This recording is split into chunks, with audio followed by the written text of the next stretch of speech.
Dear students, good afternoon to you all.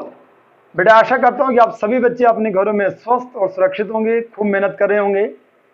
मुझे इस बात की खुशी है कि मेरे साथ में बहुत सारे बच्चे कुछ और नए जुड़े हुए हैं और सभी बच्चे आज मैं जो नया लेसन स्टार्ट करवाने वाला हूँ, दिस वन इज बायोमॉलिक्यूल्स। सभी बच्चे इस लेसन को बहुत डिटेल में समझेंगे और आप सभी बच्चों को ध्यान होना चाहिए कि जो बायोमॉलिक्यूल्स है, अगर मैं बोर्ड एग्जाम की अगर बात करता हूं तो बोर्ड एग्जाम के पॉइंट ऑफ व्यू से जो बायोमॉलिक्यूल्स बहुत ही ज्यादा इंपॉर्टेंट है। एक्चुअल में होता क्या है कि जो मेडिकल के स्टूडेंट होते हैं वो बोलते हैं कि जी हमें कोई दिक्कत नहीं हो रही है बायोमॉलिक्यूल को समझने में, लेकिन जो नॉन मेडिकल वाले स्टूडेंट होते हैं उनके अंदर थोड़ा सा एक वो रहता है कि भाई हम तो मैथ वाले हैं, हमें जो बायोमॉलिक्यूल वाला लेसन है क्योंकि इसके अंदर बायो है, इसके अंदर बायोलॉजी के बारे में आइडिया दिया गया है, तो ऐसा नहीं है। लेकिन बायोमॉलिक्यूल्स इसके अंदर केमिस्ट्री इंक्लूड है, तो बच्चे थोड़ा सा ये बोलते हैं भाई हमें इतना समझ में नहीं आ रहा, जो नॉन मेडिकल वाले होते हैं। लेकिन उन सभी बच्चों को जितना मेरा इतना लंबा एक्सपीरियंस है उसको बेस मान करके मैं उन सभी बच्चों को इंश्योर करता हूं कि जो बायोमॉलिक्यूल है उस बायोमॉलिक्यूल में किसी भी बच्चे को एक भी दिक्कत नहीं आने वाली है। सो लेट अस मूव कि भाई बायोमॉलिक्यूल्स होते क्या है, how to define the term biomolecule. तो बायोमॉलिक्यूल्स को अगर मैं यहां पे डिफाइन करूं तो बायोमॉलिक्यूल्स अपने आप में कॉम्प्लेक्स लाइफलेस, ये कॉम्प्लेक्स भी हैं, लाइफलेस हैं और ऑर्गेनिक सब्सटेंस होते हैं जो लिविंग ऑर्गेनिज्म को सपोर्ट करते हैं, उसकी ग्रोथ हो गया, उसकी मेंटेनेंस हो गया। क्या बोला बेटा मैंने कि जो बायोमॉलिक्यूल्स होते हैं ये अपने आप में कॉम्प्लेक्स होते हैं, दीज आर लाइफलेस, ये ऑर्गेनिक सब्सटेंस होते हैं, ठीक है बेटा, एंड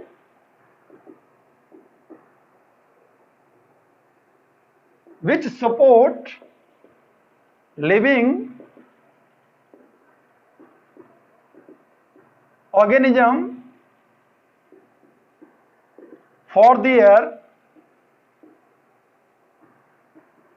growth and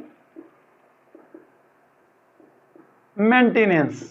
ठीक है बेटा, ध्यान देंगे क्या बोला गया कि जितने भी बायोमॉलिक्यूल्स होते हैं ये बायोमॉलिक्यूल्स अपने आप में क्या होते हैं बेटा, दीज आर, ये अपने आप में कॉम्प्लेक्स है बेटा, ये अपने आप में लाइफलेस है, ये अपने आप में ऑर्गेनिक सब्सटेंस हैं, और सबसे बड़ी बात तो क्या है कि ये लिविंग ऑर्गेनिज्म को क्या करते हैं, सपोर्ट करते हैं। बहुत क्लियर है बेटा। एंड द सेकेंड वन कि अगर ये लिविंग ऑर्गेनिज्म को सपोर्ट कर रहे हैं तो उनकी जो ग्रोथ है, उनका जो मेंटेनेंस है, ग्रोथ और मेंटेनेंस के लिए उसको सपोर्ट करते हैं लिविंग ऑर्गेनिज्म को। बट सबसे इंपॉर्टेंट कंसेप्ट क्या है कि ये अपने आप में कैसे हैं, lifeless, they don't have any life.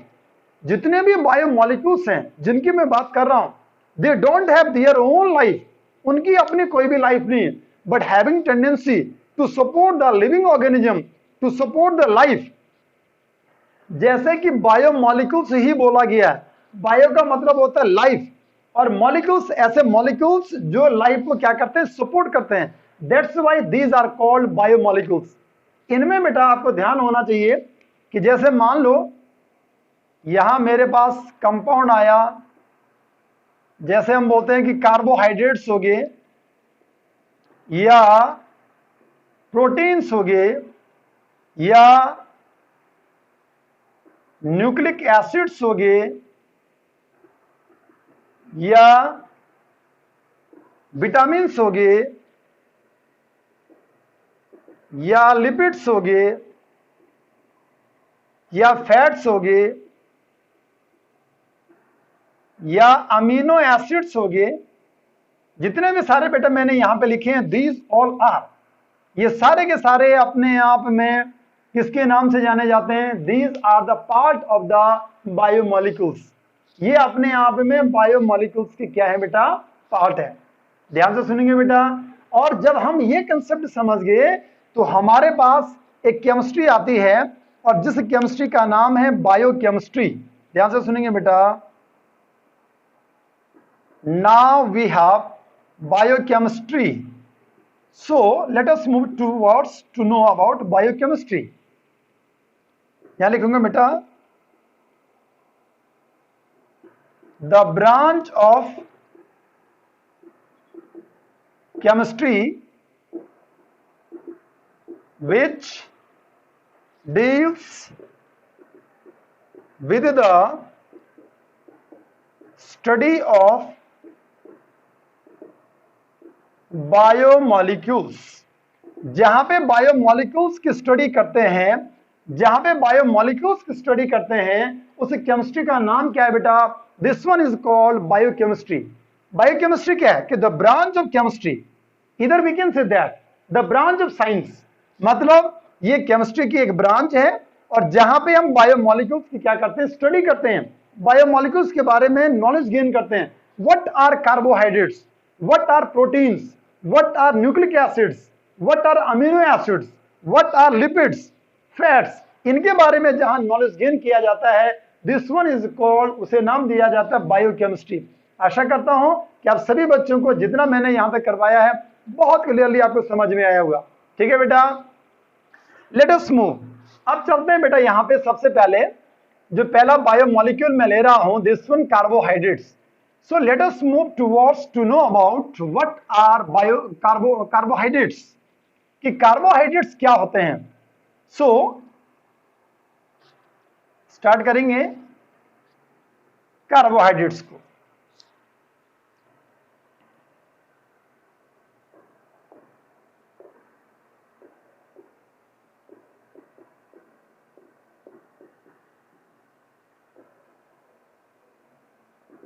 तो बेटा चलते हैं towards to know about carbohydrates, कि कार्बोहाइड्रेट्स क्या होते हैं। एक्चुअली जो कार्बोहाइड्रेट्स हैं, कार्बोहाइड्रेट्स को माना जाता था कि ये अपने आप में कार्बन हो गया, हाइड्रोजन हो गया, ऑक्सीजन हो गया, ये मिलकर के कार्बोहाइड्रेट्स का फॉर्मेशन करते हैं।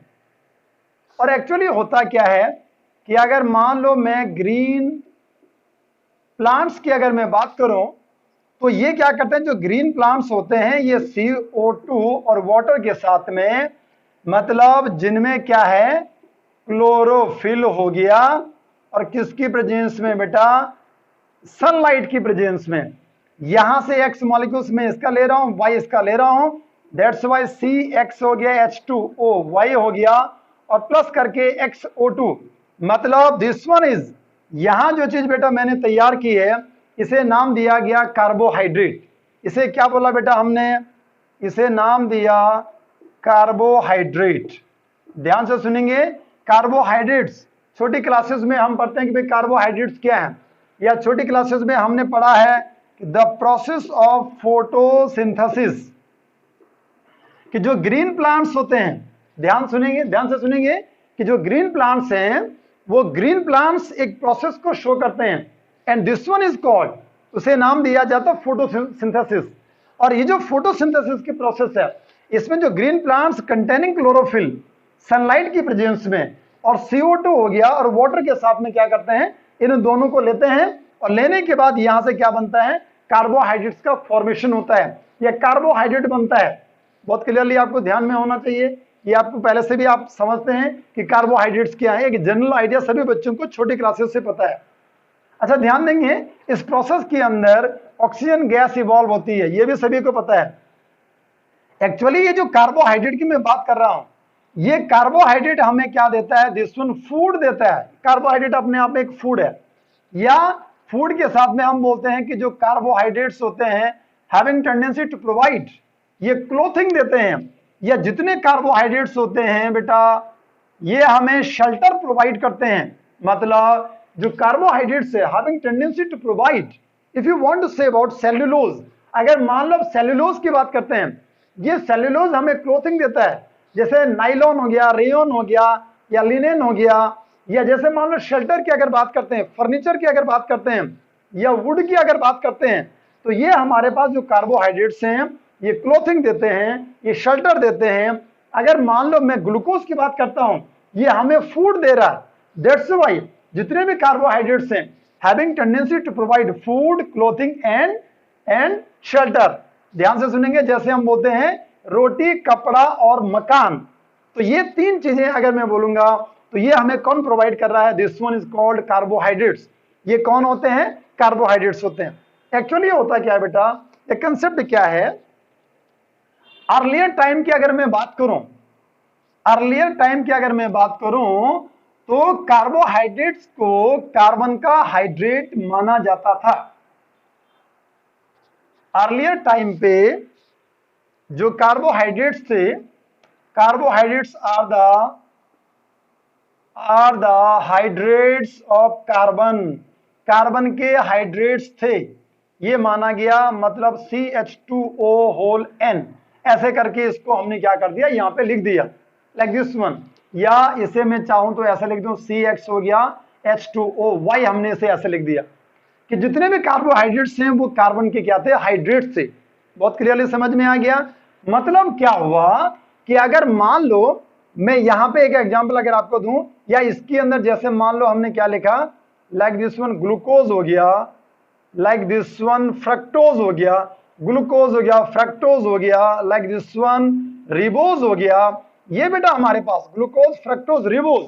अगर यहां आप देखेंगे रिबोज को लिखा जाता C5H10O5 हो गया, ये अपने आप में, या इसे अगर आप लिखो तो यहां पे C और यहां लिख दिया आपने H2O, और यहां कितना हो गया? 5 हो गया। तो 5 दूना 10 हो गया, 5 हो गया, यहां पे कितना हो गया? 5 अगर आप ले रहे हैं। दैट्स वाई यहां से क्या बनेगा? C5H2O और ये C5H10O5 बना दिया, दिस वन रिबोज।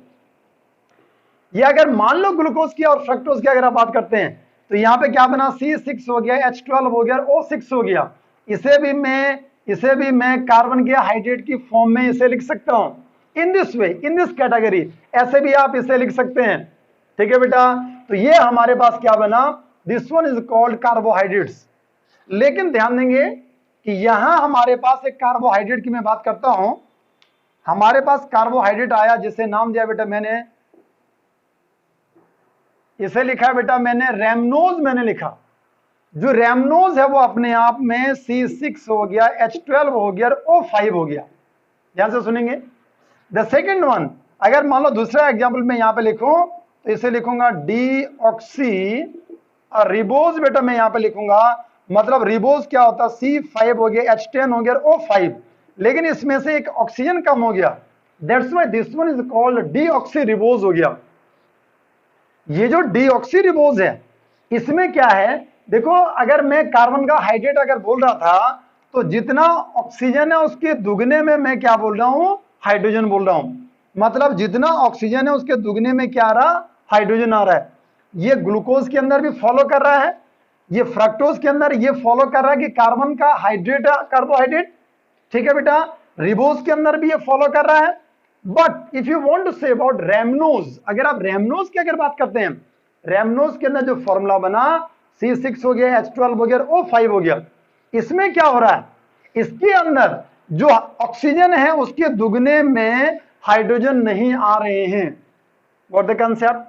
मतलब ये रैमनोज कार्बन का हाइड्रेट जो हमने कार्बोहाइड्रेट को बोला था उसको फॉलो नहीं कर रहा है। This one in the same और सिमिलर वे डीऑक्सी रिबोज, ये भी यहां पे हाइड्रोजन 10 हो गए, ऑक्सीजन यहां पे कितने होंगे? 4 हो गए, इसके डबल में नहीं आ रहा है, ये भी फॉलो नहीं कर रहा है।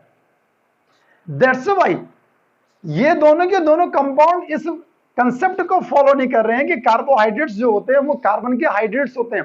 बट अगर मैं यहां पे एक दूसरा एग्जांपल यहां लिखूं बेटा, जैसे मान लो हमारे पास एग्जांपल आया like this one, second one, मैं लिखता हूं वी हैव फॉर्मल्डिहाइड, जिसे मैंने लिखा HCHO। ठीक है बेटा, जिसे मैं लिखता हूं CH2O, ये कार्बन का हाइड्रेट है। बहुत क्लियर है बेटा। The another one, if you want to say about acetic acid, अगर मान लो आप एसिटिक एसिड की बात करते हैं CH3COOH, यहां पे क्या हो रहा? C2 हो गया।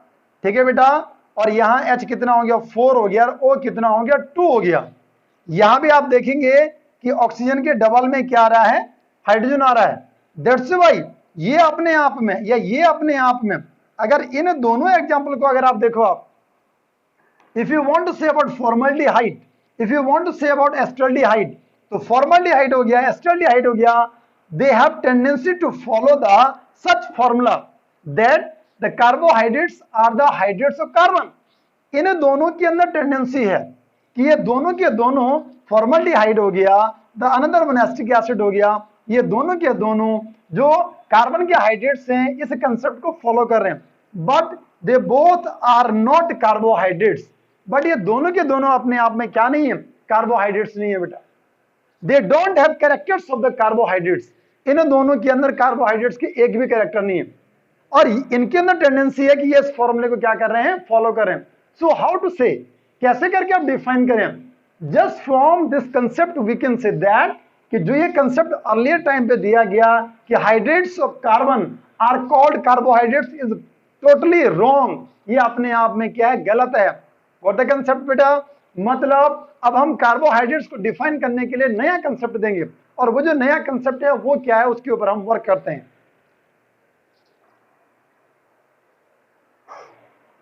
अब नोट भी कर लो बेटा।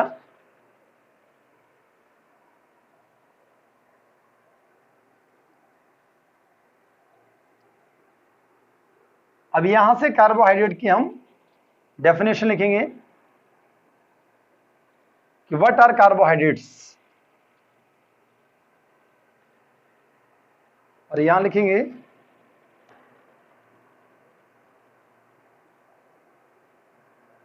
these are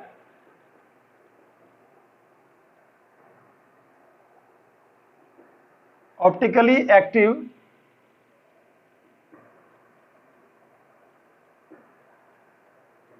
polyhydroxy aldoses or polyhydroxy ketoses or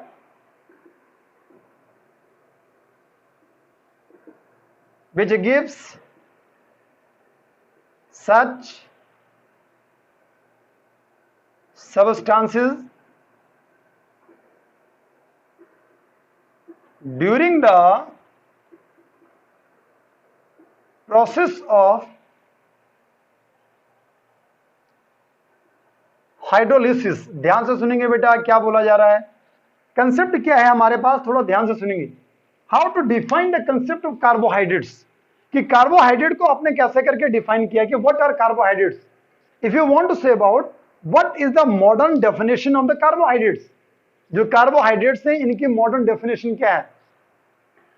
according to modern definition of carbohydrates, carbohydrates these are optically active polyhydroxy एल्डोजेज।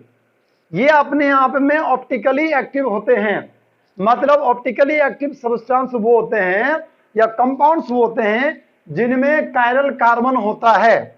What the concept, another one, इनमें बहुत सारे हाइड्रोक्सी ग्रुप होते हैं, इनके अंदर OH ग्रुप होता है, इनके अंदर एल्डिहाइडिक ग्रुप होता है।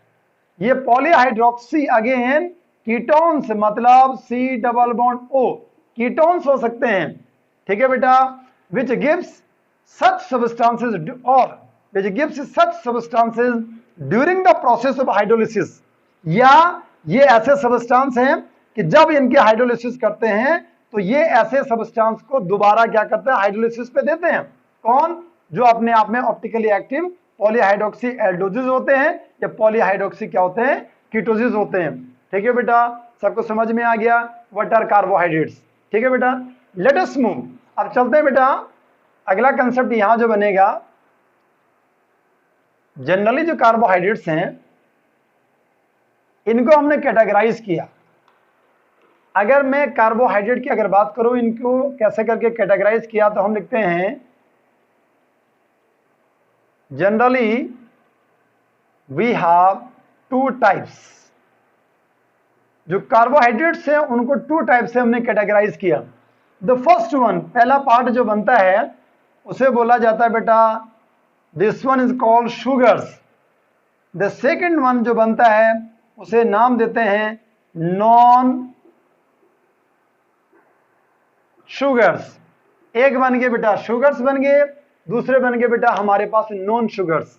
ठीक है, शुगर्स कौन होते हैं, जो अपने आप में स्वीट इन टेस्ट होते हैं जो अपने आप में क्रिस्टलाइन होते हैं और जो वाटर सॉल्युबल होते हैं। या इसके अंदर अगर मान लो मैं एग्जांपल लिखूं तो यहां लिखूंगा बेटा ग्लूकोज हो गया,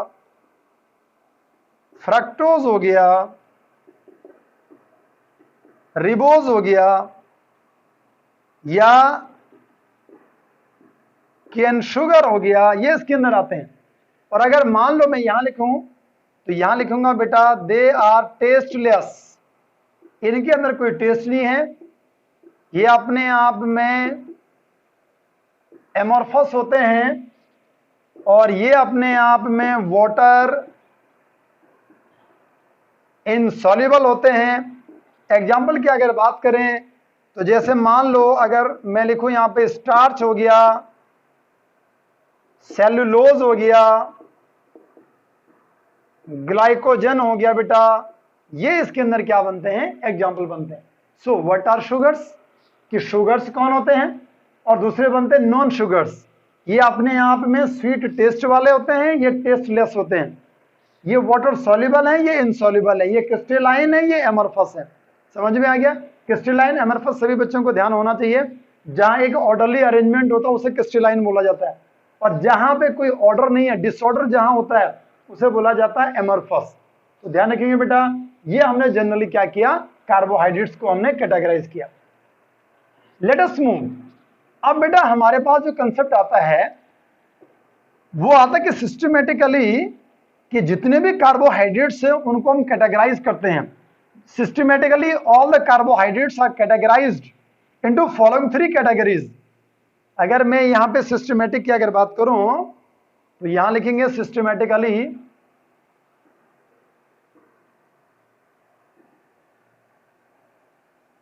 systematically all the carbohydrates are categorized. The first one, पहला नाम मैं लिखूंगा बेटा, this one is monosaccharides. दूसरा नाम लिखूंगा बेटा, this one oligosaccharides.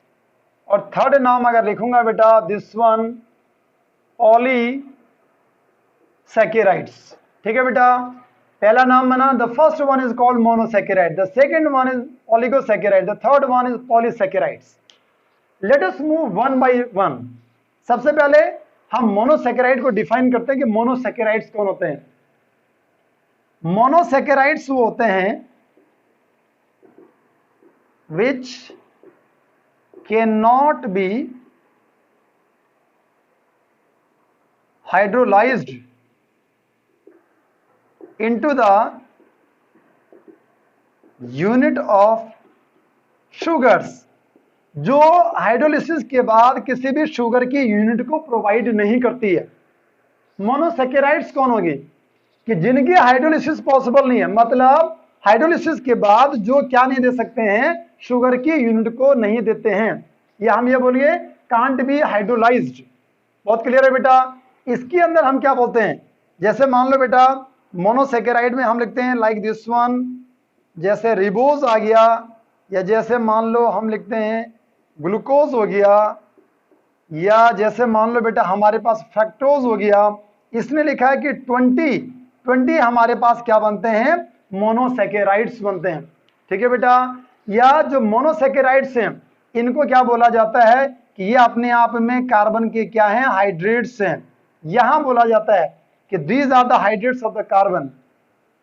रिबोज हो गया, ग्लूकोज हो गया, फ्रक्टोज हो गया, ये अपने आप में क्या है बेटा, मोनोसैकेराइड्स। या अगर मान लो अगर मैं ओलिगोसैकेराइड की अगर बात करता हूं तो ओलिगोसैकेराइड्स वो होते हैं जो 2 से लेकर के 10 मॉलिक्यूल्स ऑफ मोनोसैकेराइड्स की यूनिट्स देते हैं ड्यूरिंग द प्रोसेस ऑफ, क्या बोला गया, during the process of hydrolysis. अगर आपको इसकी डेफिनेशन लिखनी है तो oligosaccharides are those having tendency to give 2 to 10 units of monosaccharides during the process of the hydrolysis. Hydrolysis की प्रोसेस के दौरान जो 2 से लेकर के 10 तक या 2 to 10 यूनिट्स ऑफ मोनोसैकेराइड्स हैं वो देते हैं, उन्हें नाम दिया जाता है ओलिगोसैकेराइड्स। जितने ये ओलिगोसैकेराइड्स हैं बेटा, इनको कैटेगराइज किया गया। अगर मान लो मैं पहला पार्ट इसके अंदर लिखूं, सो इसे लिखा जाता है बेटा दिस वन इज कॉल्ड, इसे लिखा बेटा हमने डाइसैकेराइड्स, इसे नाम दिया। सेकंड वन अगर यहां लिखूंगा बेटा मैं, सेकंड में लिखेंगे बेटा डाई के बाद लिखेंगे ट्राइसैकेराइड्स, ठीक है। थर्ड में लिखूंगा दिस वन टेट्रासैकेराइड्स, ट्राइसैकेराइड्स हो गया, टेट्रासैकेराइड्स हो गया। डाइसैकेराइड के अंदर आता है बेटा सुक्रोज हो गया, या यहां लिखेंगे बेटा माल्टोज हो गया, लैक्टोज हो गया, और इन सभी का जो फॉर्मूला बनता है C12H22 और O11 बनता है बेटा। बहुत क्लियर है, याद रखेंगे। दूसरा मैं बोल रहा हूं ट्राइसैकेराइड्स। अच्छा ध्यान रखेंगे, डाइसैकेराइड्स वो होते हैं जो हाइड्रोलिसिस पे 2 यूनिट्स ऑफ मोनोसैकेराइड्स देते हैं, लेकिन वो जो 2 यूनिट्स ऑफ मोनोसैकेराइड्स हैं ये अपने आप में सेम भी हो सकते हैं और डिफरेंट भी हो सकते हैं। जैसे मान लो सुक्रोज की मैं बात कर रहा हूं, तो सुक्रोज की अगर हाइड्रोलिसिस होगी तो एक ग्लूकोज दिया, एक फ्रक्टोज दिया। अगर माल्टोज की अगर मैं बात करता हूं तो ये 2 यूनिट्स ऑफ ग्लूकोज देता है, और लैक्टोज की अगर मैं बात करूं तो ये एक ग्लूकोज देता है, एक गैलेक्टोज देता है। What the concept? तो ध्यान रखेंगे कि जो यूनिट्स होती है मोनोसैकेराइड की, दे मे बी सिमिलर और डिफरेंट। ट्राइसैकेराइड क्या करेगा? 3 यूनिट्स ऑफ मोनोसैकेराइड देगा, सेम और डिफरेंट। इसके अंदर एग्जांपल बनता है दिस वन इज, इसे लिखा जाता है बेटा रैफिनोज इसे बोलते हैं। और रैफिनोज जो है इसके अंदर ऐसा करो C6 हो गया, H10 हो गया और O5 हो गया, इतना ऐड करते जाओ, फॉर्मूला अपने आप बन जाएगा। मतलब 12 6 18 हो गया, तो C कितना हो गया 18 हो गया, और 10 यहाँ ऐड करेंगे तो H कितना हो जाएगा 32 हो जाएगा, और 5 इसमें ऐड करेंगे तो कितना हो जाएगा O कितना बनेगा 16। देखो 16 दूना 32, ठीक है बेटा। तो ऐसे करके आपने क्या कर दिया, इसको ड्रॉ कर दिया, ये 12 हो गया, यहाँ 6 आपने ऐड कर दिया, 12 + 6 ये बना दिया। अगेन अगर मान लो आप यहाँ से टेट्रासैकेराइड की अगर बात करते हैं, तो टेट्रासैकेराइड के अंदर जो बनेगा बेटा हमारे पास वो आएगा दिस वन इज स्टैकियोज। क्या लिखा जाता है? स्टैकियोज। और स्टैकियोज क्या है? इसमें भी आपने क्या करना है, इतना ऐड करना है। तो ये बनेगा आपका C आपका 24 बन गया, और ये बनेगा H आपका 42 बनेगा, और O कितना बनेगा 21। O बन गया बेटा 21। आशा करता हूं कि आप सभी बच्चों को ये बहुत क्लियरली आपको समझ में आ गया होगा। ठीक है बेटा, ये आप नोट करो, मैं थोड़ा पानी पीता हूं।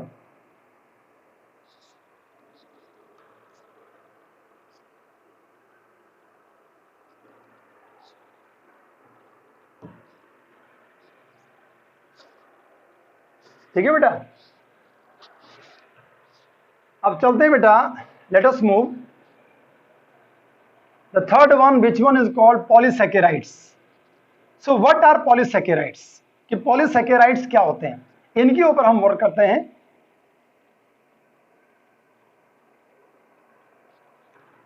नाउ द थर्ड वन,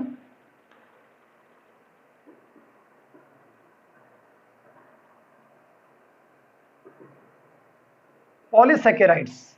अच्छा, पॉलीसैकेराइड्स वो होते हैं जो nth units of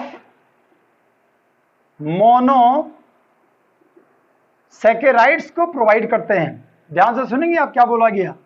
what are polysaccharides? Polysaccharides वो होते हैं जो हाइड्रोलिसिस पे, इतना जरूर ध्यान देंगे कि कब देगा ये, ध्यान से सुनेंगे बेटा, ड्यूरिंग द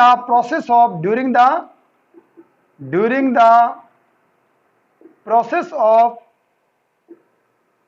हाइड्रोलिसिस। हाइड्रोलिसिस की प्रोसेस के दौरान जो nth यूनिट्स ऑफ मोनोसैकेराइड को देता है उसे नाम दिया जाता है पॉलीसैकेराइड्स। इनका जो जनरल फॉर्मूला बनता है C6 हो गया, H10 हो गया और O5 हो गया whole N। This one is called, ये अपने आप में क्या बनता है, this is the unit of, इसके एग्जाम्पल की अगर मैं बात करूं, जैसे स्टार्च हो गया, जैसे सेल्यूलोज हो गया, या इसके अंदर जैसे डेक्सट्रिन्स हो गया, या ग्लाइकोजन हो गया बेटा, these all are the examples of the polysaccharides. ठीक है बेटा, आशा करता हूं बेटा आज जितनी सारी चीजें आपको बताई गई हैं वो बायोमोलिक्यूल का, this one is introductory part, ये हमारे पास इस लेसन का इंट्रोडक्टरी पार्ट था। आशा करता हूं कि सभी बच्चों को बहुत क्लियरली जो चीजें आज करवाई हैं समझ में आई होंगी, और कल इसके बाद जो नया वीडियो इसका बनेगा वो आपको आगे प्रोवाइड करवाया जाएगा। थैंक्स बेटा एंड गॉड ब्लेस यू, खूब मेहनत करें आप।